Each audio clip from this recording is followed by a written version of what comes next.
안녕하세요. 빌드업입니다. 금요일에 있었던 웨일즈과의 평가전에서 클린스만호가 0대0 무승부를 기록하였습니다.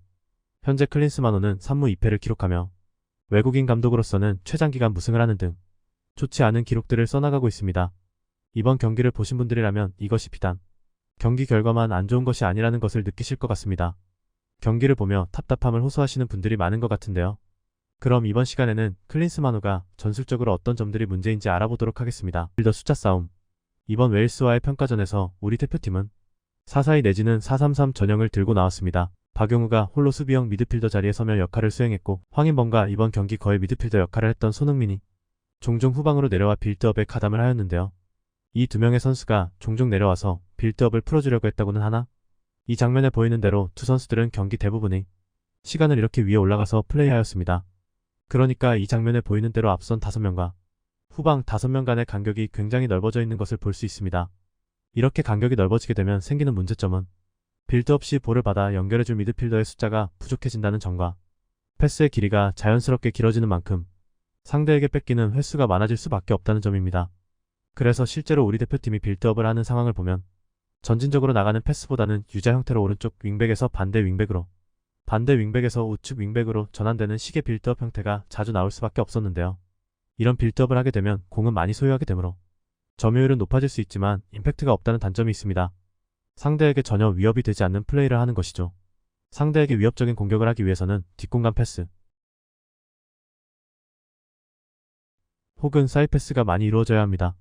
지금처럼 유자 형태로 플레이를 하게 되면 상대 선수들은 공의 움직임을 보며 옆으로만 움직이면 되기 때문에 너무 편하게 수비를 할 수 있게 되는 반면, 앞뒤로 사이드 패스, 전진 패스가 이루어지면 앞뒤 좌우 신경 써야 하는 공간이 많아지게 되므로 상대 수비를 더 힘들게 할 수 있습니다. 그리고 무엇보다 앞뒤 패스, 사이드 패스가 자주 이루어져야 하는 이유는 패스 한 번으로 상대 라인을 깰 수 있기 때문인데요. 수비를 할 때 보통 라인을 형성한 채 전술적으로 수비를 하게 되는데, 이렇게 사이에서 공을 받아서 돌아서는 순간 이 윗선 수비 라인들이 전부 바보가 되기 때문에 사이드 패스를 시도해야 합니다. 패스 한 번으로 5명을 바보로 만들 수 있는 것이죠. 그런데 이번 경기를 보면 사이드 패스가 거의 나오지 않고 아무런 위협이 되지 않는 유자 형태의 빌드업을 하는 것을 볼 수 있습니다. 그리고 그 이유는 미드필더 위치의 선수들이 볼을 받으러 내려오기보다는 위에 올라가서 자리를 지켰기 때문인데요. 경기를 잘 풀기 위해서는 이렇게 사이사이 공간에서 공을 받아주는 것이 정말 중요합니다. 왜냐하면 이렇게 사이드 패스를 시도하면 상대팀은 사이드 패스를 먹지 않기 위해 더욱더 라인을 좁히게 됩니다. 그러면 사이드에 있는 선수들에게 더 많은 공간이 생기게 되어 좀 더 공격적인 플레이를 할 수 있게 되고, 상대가 이걸 막기 위해 사이드로 살짝 더 벌려서 가운데 공간이 생기면 사이드 패스를 들어가게 하여 더 위협적인 찬스를 만드는 등 상대를 더 힘들게 할 수 있기 때문입니다. 그러니 사이에 공을 받아주는 선수들이 많았어야 하는데 웨일스전에서 대표팀은 그렇지 못했습니다. 경기를 보는 내내 후방 빌드업을 하려는 팀의 전술인가? 미드필더를 저렇게 높게 위치시킬 거면 차라리 조규성한테 롱킥으로 붙이고 세컨볼을 따는 것이 낫겠다는 생각이 들 정도로 경기 컨셉과 전술이 안 맞는 모습을 볼 수 있었습니다. 그리고 우리 대표팀의 공격이 답답했던 이유는 또 있는데요. 그것은 공격 라인들의 움직임 동선이 너무 겹친다는 점입니다. 자꾸만 겹치는 움직임. 이 부분은 서로 간의 호흡이 안 맞으면 많이 나올 수 있는 부분이기는 합니다. 시즌 초반 김민재 선수가 바이에른 미넨에서 경기를 뛸 때 팀 동료들과 호흡이 안 맞아 어이없게 공이 상대편에게 넘어가는 장면이나, 파리 생제르맹에서 이강인 선수가 파비안과 안 맞는 장면들 같은 것이 그런 것들인데요. 그런데 대표팀에서 동료들끼리 겹치는 플레이는 약간 결이 다릅니다. 선수 간의 호흡이 안 맞아 패스와 선수가 어긋나는 것이 아니라 선수끼리 계속 동선이 겹치는 모습들을 자주 보여주는데요. 이 장면을 보면 손흥민 선수와 조규성 선수가 겹치는 장면을 볼 수 있습니다. 두 명의 선수가 공을 받으러 나오려다가 겹치는 장면인데요. 손흥민 선수가 이번 경기 미드필더 역할을 수행하였다고는 하지만 조규성 선수와 손흥민 선수가 같이 나왔을 때 기대할 수 있는 두 명의 콤비네이션은 조규성 선수가 후방으로부터 오는 볼을 논스톱으로 손흥민에게 연결해주고, 손흥민이 앞으로 나가면서 혹은 공간으로 나가면서 볼을 받아 플레이를 하는 것일 텐데요. 이 장면부터 그런 커뮤니케이션이 안 되는 것을 볼 수 있습니다. 이 장면뿐 아니라 공이 사이드로 빠질 때마다 공격진들의 움직임이 계속해서 겹치는 장면을 볼 수 있습니다. 이 장면들을 보면 사이드에서 공을 잡았을 때 앞선 공격진 모든 선수들이 후방 뒷공간으로 뛰는 모습을 볼 수 있는데요.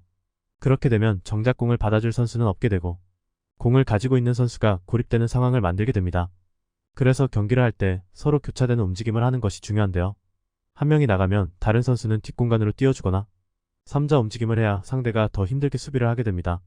그런데 이번 경기를 보면 사이드에서 공을 잡았을 때 모든 선수들이 뒷공간으로만 뛰지받으러 도와주는 선수가 없는데요. 중앙에서 연결고리를 해주는 사람 없이 전부 들어가기만 하니 공을 가진 선수는 앞으로 패스를 연결해줄 수 없고 결과적으로 다시 공을 뒤로 뺄 수밖에 없는 상황이 나오게 됩니다. 지금까지는 공격 전개를 할 때의 문제점들이었고 이제는 수비 상황에서 문제점을 알아보겠습니다. 사이패스. 수비에서 가장 큰 문제점 중 하나는 사이패스가 너무 잘 들어간다는 점입니다. 수비를 할 때 중요하게 막아야 하는 부분은 뒷공간과 흔히 포켓이라고 얘기하는 라인과 라인, 수비와 수비 간 사이 공간인데요. 이번 경기에서 상대 웨일스가 위협적인 찬스를 만드는 장면에서 거의 예외 없이 포켓 공간을 공략당하는 것을 볼 수 있습니다. 이는 세 가지 이유가 있겠는데요. 첫 번째는 손흥민의 미드필더 기용입니다. 손흥민 선수는 미드필더에서 플레이를 많이 했던 선수가 아닙니다.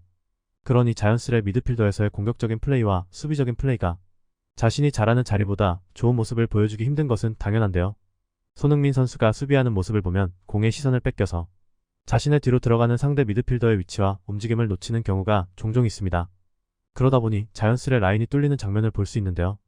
이건 손흥민 선수의 잘못이기라기보다는 손흥민 선수를 미드필더로 기용한 클리스만 감독의 잘못이라고 할 수 있겠는데요. 이건 두 번째 이유와 같이 설명드리겠습니다. 두 번째 이유는 선수들이 어디를 먼저 막을 것인지에 대한 설정이 전혀 되어 있지 않다는 점입니다.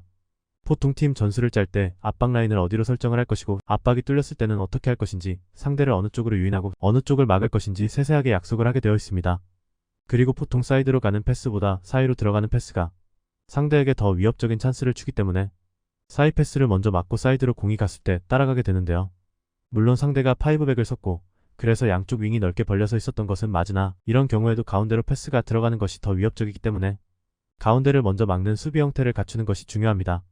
그런데 이번 경기에서 웨일스 대표팀이 사이 패스를 넣는 장면들을 보면 손흥민 선수의 뒤쪽 공간 혹은 윙어와 미드필더 사이 공간으로 사이 패스가 들어가는 장면들을 볼 수 있습니다. 이건 윙어 포지션의 선수가 사이 패스를 먼저 막고 사이드 수비를 하러 가야겠다는 개념보다도 사이드로 공이 갔을 때 압박을 가야겠다는 생각이 더 강하기 때문에 나오는 현상이라고 할 수 있는데요.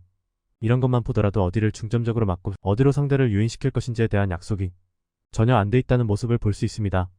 이번 컨텐츠에서는 클린스만 감독의 축구가 왜 이렇게 답답한지에 대해 알아보았습니다. 그럼 저는 다음에 더 좋은 컨텐츠로 찾아뵙겠습니다. 감사합니다.